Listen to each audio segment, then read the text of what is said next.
বাংলাদেশের ব্যাংকগুলোর থেকে নাকি বিয়ের জন্য ঋণ দিবে, খুব ভালো খবর।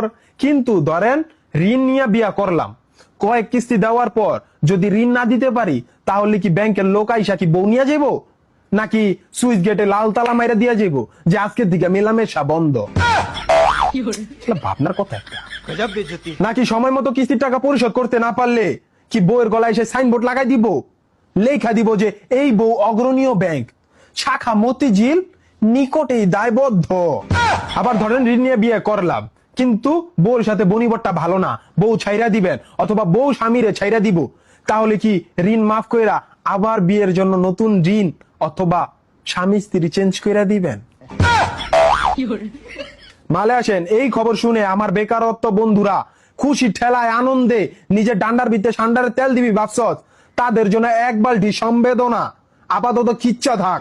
আপনার বিয়ে পাগল বেকারত্ব বন্ধুরে মেনশন দিন। এই ঋণ তারাই পাবে যারা চাকরি করে।